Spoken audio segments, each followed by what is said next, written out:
Okay, hey, so first of all, what were you thinking, Bad Bunny? Releasing an album on Christmas Eve? Who does that?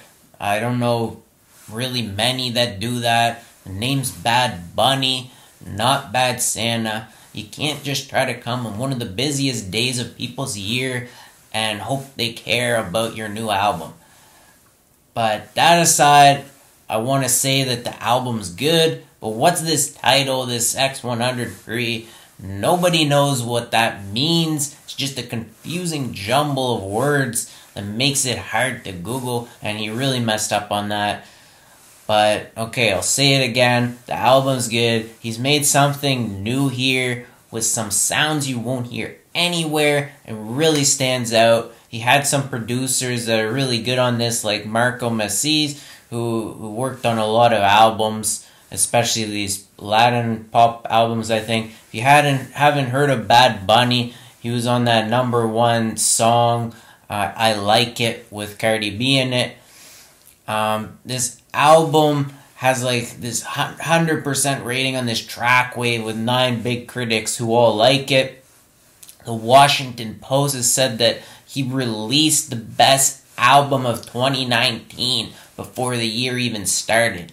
The Guardian says he's come into his own among like all the Latin American pop stars. Pitchfork says his production brings together a bunch of Latin styles into one. The New York Times said it's better than any albums in recent memory. Rolling Stone says he's now among the elite in Latin pop.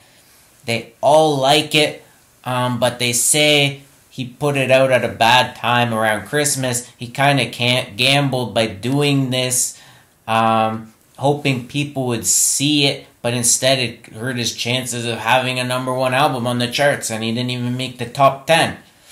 This is why artists sign big label deals. Bad Bunny has good music, but the marketing and promotion's terrible. The name of the album, the timing, and the ads are all things that a big label guaranteed would have done right here, and Bad Bunny would have been at #1 for weeks most likely. By failing on these things though, his album might just be swept like under the rug, and that's what makes the difference between the biggest stars in the world and the smaller ones.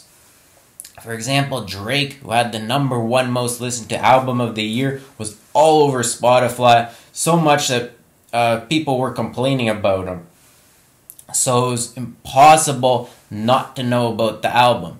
But no one really cares or knows about Bad Bunny's new album. It seems like mainly if you're a fan, you might have heard about it.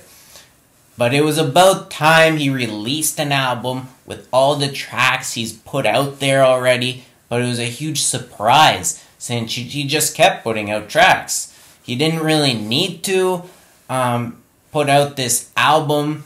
He's put out 27 tracks so far, and he's been featured on 37. He didn't really need to release this album at all.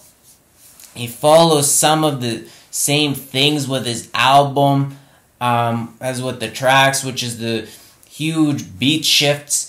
And he's made like a sound for himself here. He's just himself with a smooth voice that's like really unique. And he tries out some new styles, but it sounds like he's finding some cool new sounds. He isn't just copying what's out there, but he's inventing his own sounds. For anyone who knows some of his older songs, he doesn't let you down. His songs are just as good as ever, I guess. This is a solid debut, and it really sounds like he's having fun with himself, not just trying to pump out some beats. He seems like he cares a lot about each and every detail and had a lot of work put in on this album. You can see that with all the mixing of his styles. Like you got the La Romana, Quinto Aries are good, Caro, and 200 miles per hour. But the album doesn't really show you exactly what's different about Bad Bunny, but that just he's here and his music is good. I can't see any of these tracks topping the charts, and a lot of the album is lacking features. Like 15 tracks and he only has 3 features on there. He's featured like so many times on other people's songs. You think he would have had a lot more on here. He has Ricky Martin secretly on Caro, but he's not listed. I don't know why he didn't list him.